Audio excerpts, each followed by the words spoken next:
Hey, it's your TC Josie here.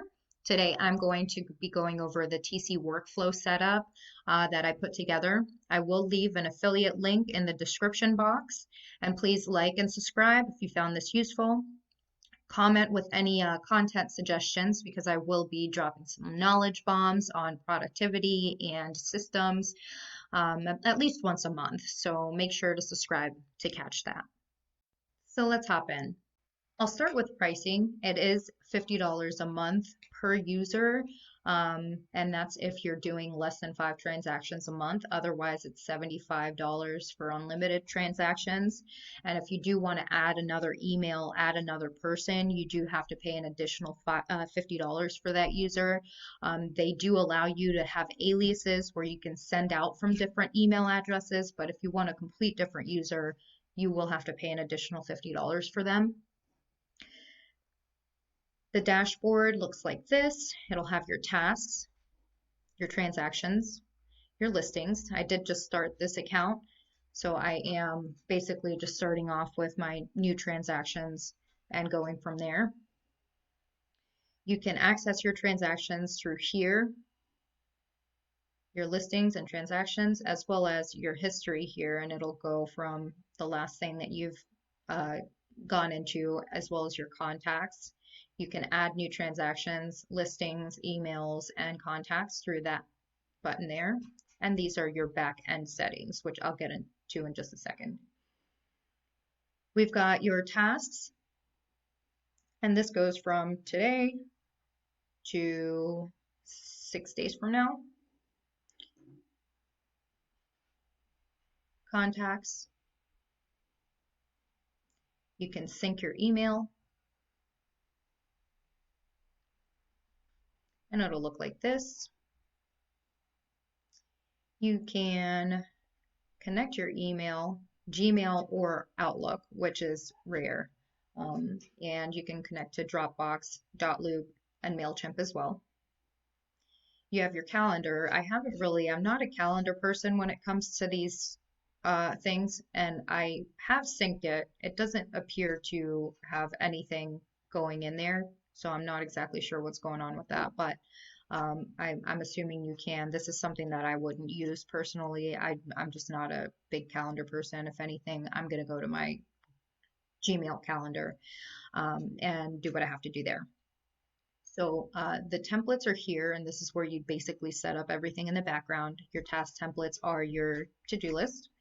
Email templates are your email templates.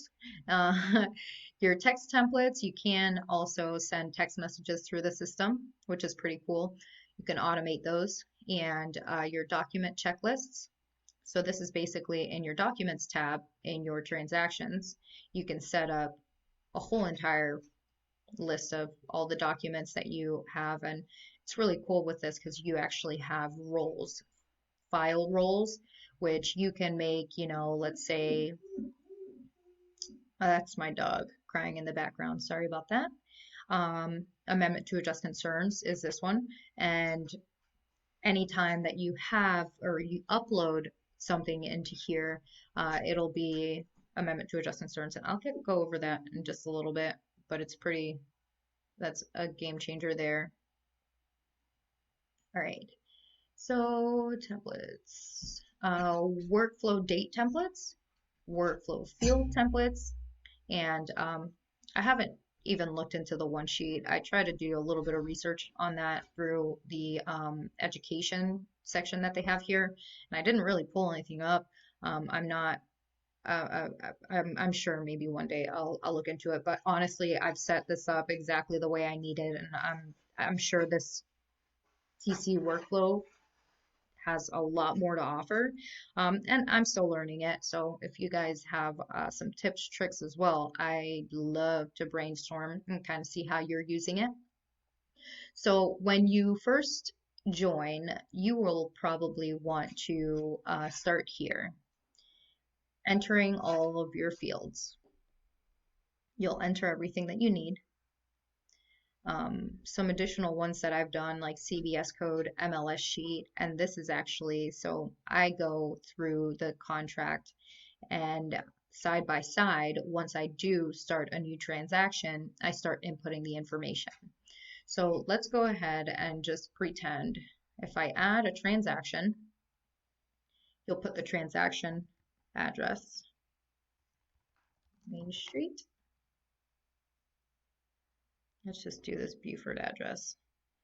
I'm not going to choose a field template because I want everything to be in there already. So basically I do that, but let's go ahead and next. This is all of the fields. You can individually go through here and put all of this information, but the way I think that is going to work best for me is just to create the workflow, and then I can enter the information as I'm going through. So I've set it up where it is exactly identical to the contract information. So I can have this on my left and have this on my right, vice versa, and I can literally start plugging in the information from the contract. So I will put the county, type it in, oops, so on and so forth. I'm bringing all of the information from the contract. Enter, tax ID, oops, oh my goodness, there you go. And I'm literally going down here, the legal description, it does look like it's the condo and the deed book. I am going to put condo, be a little more specific. You can have it select more than one, and I just didn't do it for this one specifically. I don't see this often, but I guess I may do that. Property type, condo, year build. I usually hop onto the MLS and get this information, year built, square footage, the type of the occupancy type. So this one here, if it is a vacant property or a tenant occupied property or owner occupied, I do that. And then property access, it's going to be, you know, Supra or a combo lockbox, and the code would be here. I can type that in. And MLS sheet, I usually upload the MLS sheet to our documents here so I just say, did I do the MLS sheet? Yes, I did. Or no, I didn't. Or it's an off-market property, so it's not in the MLS. Coming down here, pending buyer, which by selecting a transaction, it automatically puts that it's a buyer. If I were to have added a listing, it would have put it as a listing. So this is kind of like in the back end, you can set up what you want the basically what you want it to show up as in the very beginning. So the purchase price, I literally just, everything that's in here, I kind of one after another, seller contribution. This is kind of my compliance part of it, where I want to go line by line, entering all of this information, earnest money held by, and I will put the selling broker. Sometimes it's the selling broker, and some of the earnest money is taken care of by the seller. So you can, like I said earlier, I showed you earlier, you can set that up to select more than one. So we'll just do that. That's the common. Earnest money holder name, I'll put the earnest money holder name. And I go down the line here, putting all of my information. I'm going to go ahead and just, you know, pretend like I did. I don't want to bore you with all of this. So pretend like I went through everything, which I would probably stop right here. Oh, it depends on if they did a termite inspection. If they did request a termite inspection, I would do yes. And that would be here, down here in the special stipulations. If they said, I want this, this, this, and that, then yeah. And also the exhibits and addenda, I basically just put a drop down here of everything that's in there. So if it's, you know, it's all cash, it's a condo, it's community association disclosure, and a seller's property disclosure. So I know that those are all the exhibits to the agreement, and it's all written out right there for me. Special stipulations. I would put the number of special stipulations here just so that I know there are special stips. There are 4 different things. If they requested a termite inspection, there's a home warranty. I will put paid by, because it usually says seller will purchase a home warranty in the amount of X. So I'll put the seller is purchasing in the amount of 400. So yeah, there's that, and signed by all parties just to confirm. And we are required to have the license and MLS codes on there. So this is just me getting my information in here, TC fee, and then right here for Keller Williams, I have to create an opportunity, and I put the opportunity number in here because I've actually made a placeholder for an email that goes out to the market center administrator saying, you know, we've just put a house under contract. This is the opportunity number. So I put a placeholder so that it drags in whatever number I put here. Referred by, blah, blah. Now you would do the dates, and I just go back up here and I'll plug the dates in. Termination date, that actually should be drugged down to the bottom, which I'll do later. I didn't even realize because I just added this, so it adds it to the top. Anyways, earnest money days, offer date, closing, possession date, and I just go in plugging all of my dates up until the home inspection, which I probably don't have by this time, but I do have all of these other dates that show up that I could, you know, plug right in if I needed to. And then listing that is, and then the appraisal and financial contingency, which I would get from the, if it was a loan, I'd get it from the conventional loan exhibit or whatever. Anyways, and then the commissions. I'd put the commission rate. If I did 6 here, it's going to auto calculate the cash, how much, you know, they'd be earning. So 3%, and that would actually, so details, did I put a purchase price in here? So 300,000, let's just say. So when I come to my commissions, it will auto-populate the numbers, which I use for submitting the DA request. So I'll show you now when we apply a template to it, that it'll kind of narrow it down for us. So I've already created the template. So I can come here, manage workflow fields, and then apply a template. Buyer, this is a listing, so let's go ahead and just do the listing under contract fields. I apply it now. It'll shorten that huge list that I had of all of the fields to just what I need. The address, the access, how to access it, the CBS code, the information here, home warranty, termite inspection.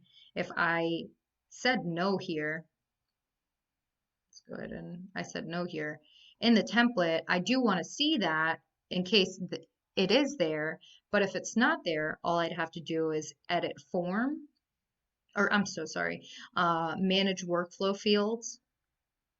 And you can see the termite inspection here, but if I scroll down here, termite inspection, I would check it if I don't want to see it, and you'll see it disappear. You see that? And that's for individual ones. So if you apply a template, it'll chop it down to exactly what your template is. If you want a specific thing there or not there, you can go right there. So I am going to want the home warranty company on there because it is a home warranty. And I'll hit close and we're good to go. So also in the commissions tab, you saw how I got all of it, but really all I want is, since I am on the listing side here, All I want is the total for the listing side, auto-calculated for me, and the percentage on each side, the dates. These are the dates that, you know, I want on the template, not all of the dates that I want to be able to see. So this is what it looks like from the inside. You would apply a template for, oh, let's go ahead and minimize this. Apply a template for your tasks. This is a seller cache. Yes, I would like to apply this template. And then it grabs all the dates, everything that I need. Now, the amazing part of this, because I didn't put any dates, it doesn't have a date, but this is probably my favorite part. So in these tasks, you can actually put the email template that you have to send out. So the intro to the seller, I just click this. It'll allow me to preview it. It's put in all of the information that I need. I didn't put the contacts in there yet, but it'll put the seller agent's name, blah, blah, blah, all of this information. It'll already have it auto-populated. So if there's any specific things that, you know, I wanted to delete, I could just do it right here. This is all of the information in my intro. You can put in your email signature automatically in the settings as well. So that'll automatically be on the bottom of every email that you send. And attachments. So basically with these attachments, I definitely have, I mean, since I don't have any documents in here in the setup part, I would definitely want to put in all of the documents. I've already reviewed all the documents. They're all good to go. I will attach them and they will automatically attach here, and I will just hit send and it'll send it. I check it off, completed, whatever. Same with the intro to the co-op. Everything is going to be here auto-populated. I'll just do a quick check. It's already going to have those files attached. And let me just show you what that looks like. So let's go to the Documents tab. I'm going to apply a template, listing docs, yes. And let's just go ahead and do file upload. Okay, I'm just going to pretend that that is the executed contract. So because that file is now in there, and this is an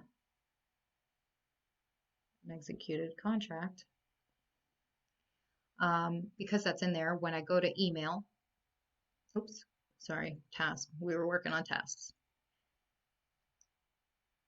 I hit that here, and it will attach on its own because my template says that this email has the executed contract as well as the exhibits and amendments, but I didn't have any exhibits and amendments in my documents uploaded yet, so it wouldn't do it. So let's just go back to the documents and just say you can have a good visual. Amendments, upload, let's just say it's this one, whatever. Files. This will be, or exhibits, sorry, all exhibits. I will kind of combine a folder and do my thing, you know, when I'm putting this in here. So you can actually, so you can put multiple documents in here, and then you can merge them.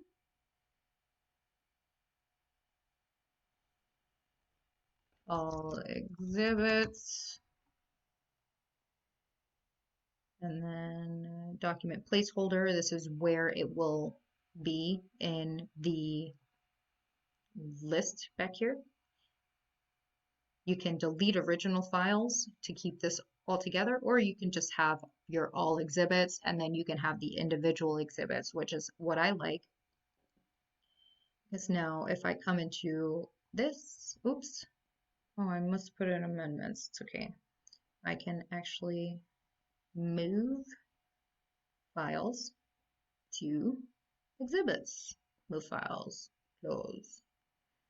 Okay, now we're together.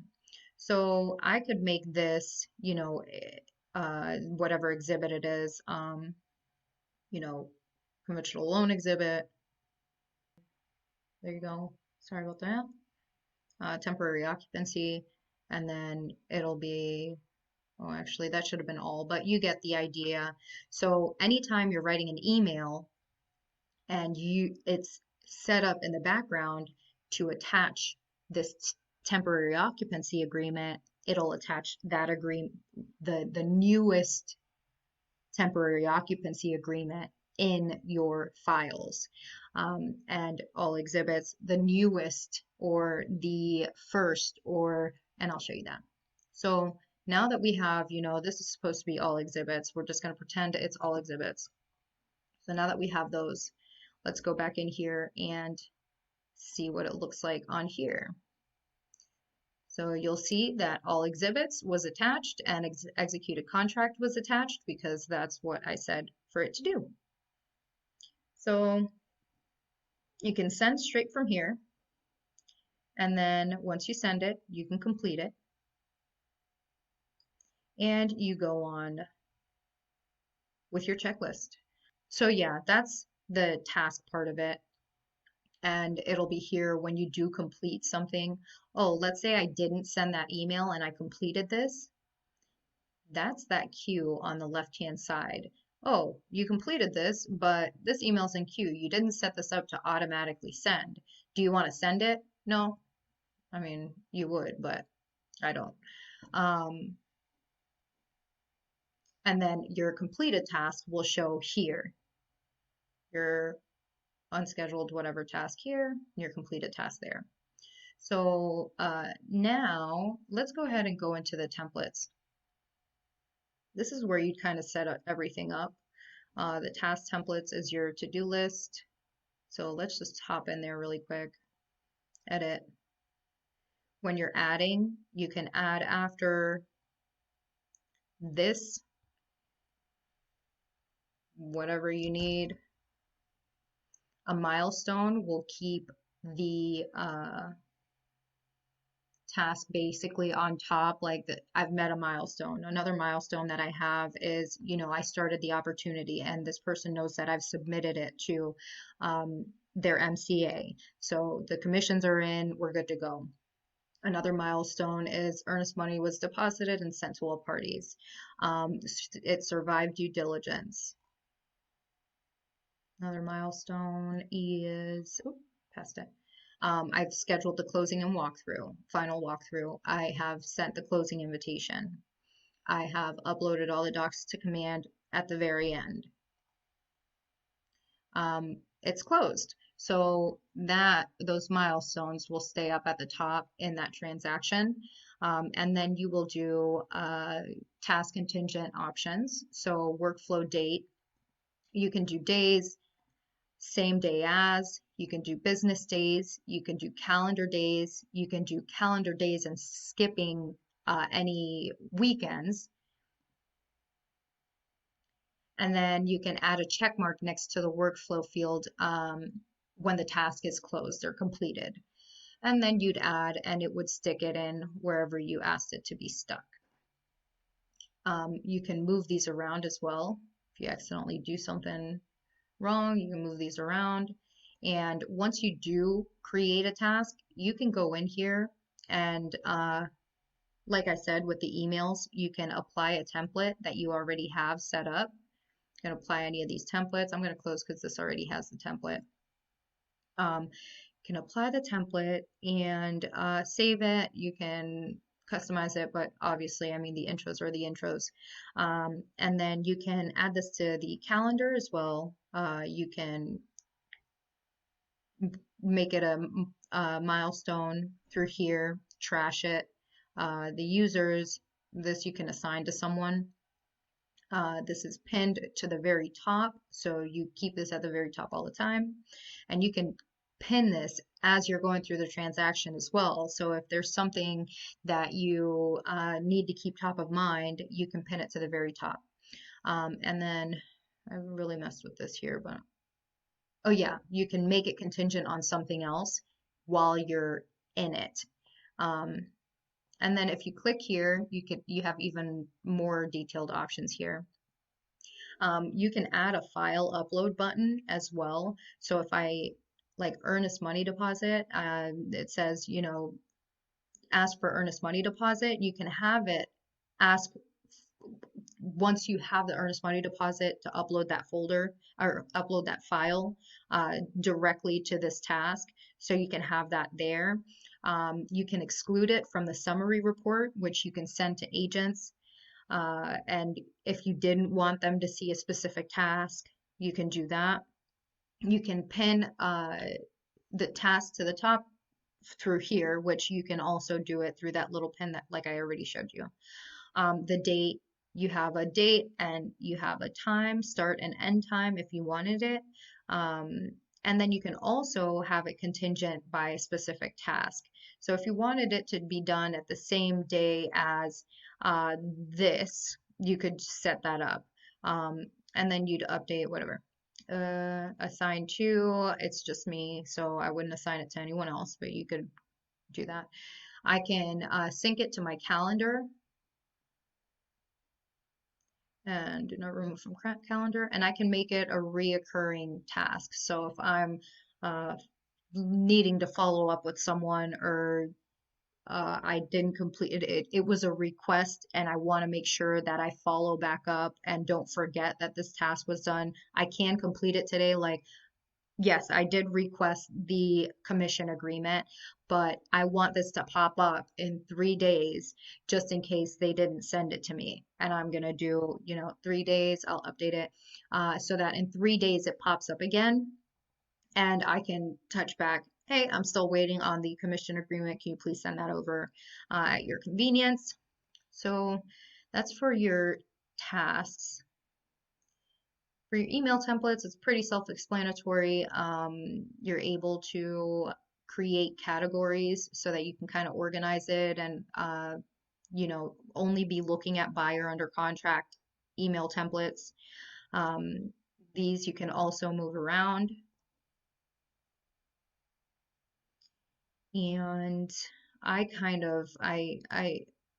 make it, you know, 1.2, 1.1, 1.2, depending on what stage we are in the transaction, so that I know, you know, 2 is after we survive due diligence.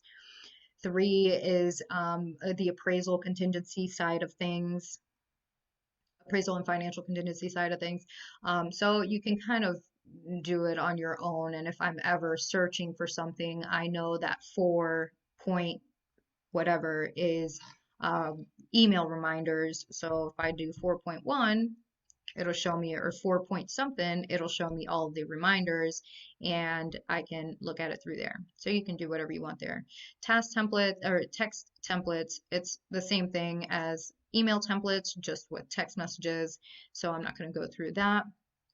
Document checklist. I don't know if I clicked into this, but we will touch on it really quick. So for a buyer, this you can create the template how you want it to look in your transaction. You can really narrow in and get specific here. You can assign this role as executed contract so that if you do upload something in here, it's going to be specifically tagged for that. Oops. Hey. Okie dokes. So yeah, you can, for the documents themselves, you can create a checklist to be specific for your listings and your buyers. Workflow field templates. This is where, when we were in the transaction, this is where you can set up what you want to see when you're done inputting all of the information. You can completely customize this. And when you apply this template, it'll take away all of that information that isn't pertinent, that you don't need right in front of you all of the time. So let me see if I can touch on anything else that might be helpful. I love these templates. We will go in. The first thing you're going to want to do, because of all of these different, like it pulls all of this information, you don't want to start with your templates. I actually kind of I made a couple mistakes, but this is what you're going to want to do. You're going to want to set up your workflow fields, all of your fields that you want to input the information for. You can go in and you can actually set it up to be a drop down, which this one's a drop down, yes or no. You can customize those selections. You can have it be a, let me see.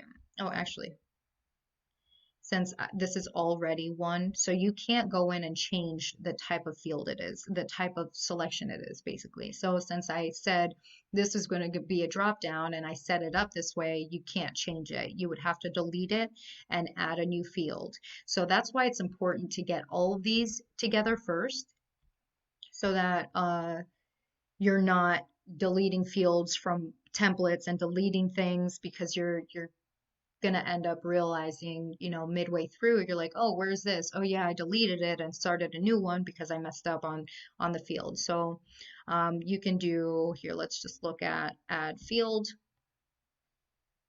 So the name, the label name, let's just say binding date.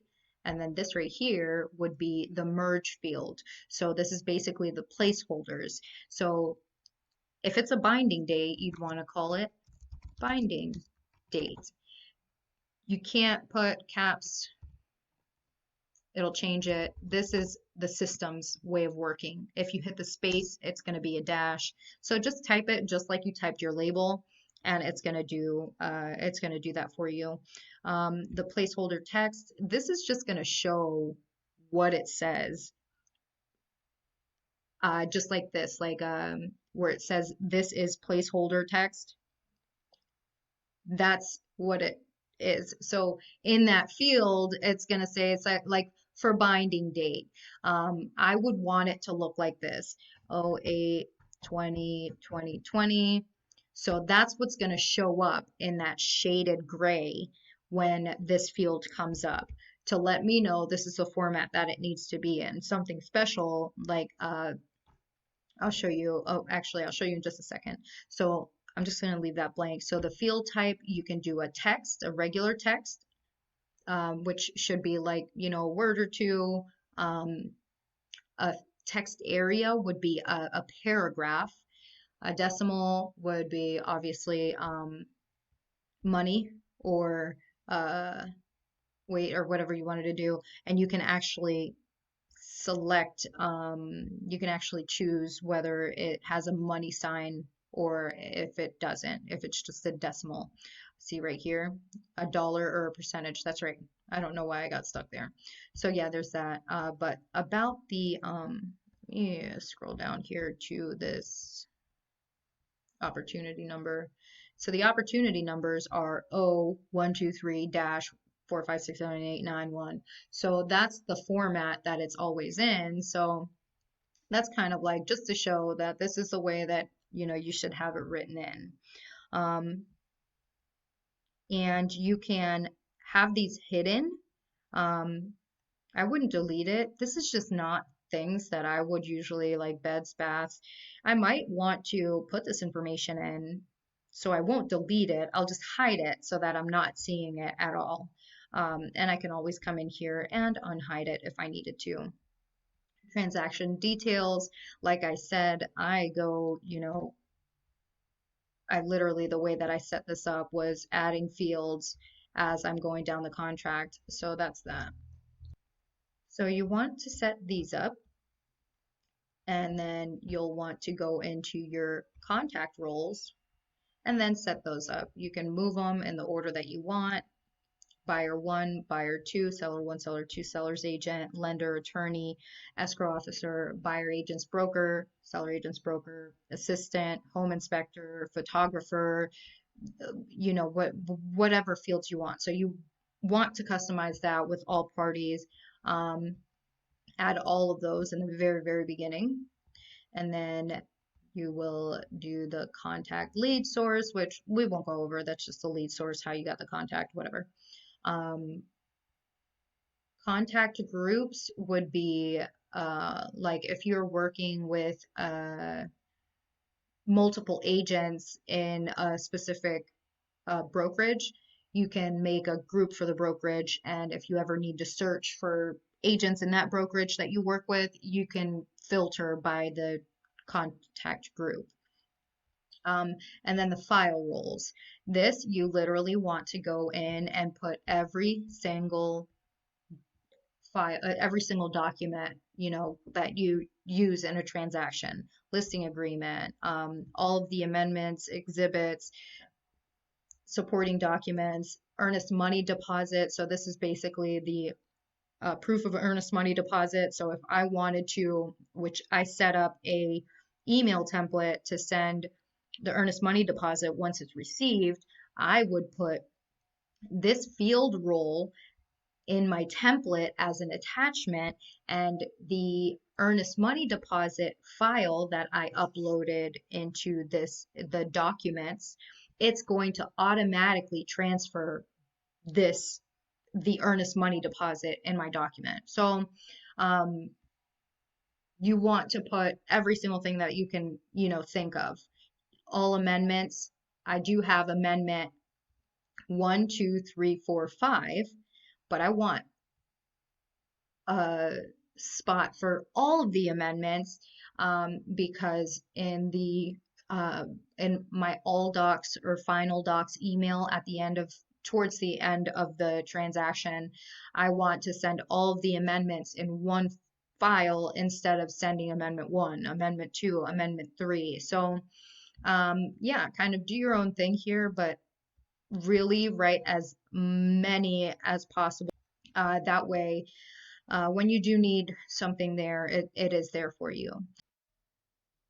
So let's hop into attaching documents in the template itself. I'm kind of jumping around here, but I do want to show you this part to kind of understand when we're doing the email templates. And for example, let's go ahead and just do the seller intro. So you see this, we can do the newest file in the transaction. So the newest executed contract. You would add that. And that, oh, it didn't do newest, I guess. Newest executed contract. You'd add that, and I don't know why it's, oh, okay, because I've already got a newest executed contract. So I'll delete that. So this is the template. So when you do go inside of your transaction and you apply, you go to send this email, it is going to be at the very bottom, ready for you and attached for you to send. Another thing I wanted to go through, when you are inputting all of your data at the very beginning of a transaction, you can actually add contacts from this tab.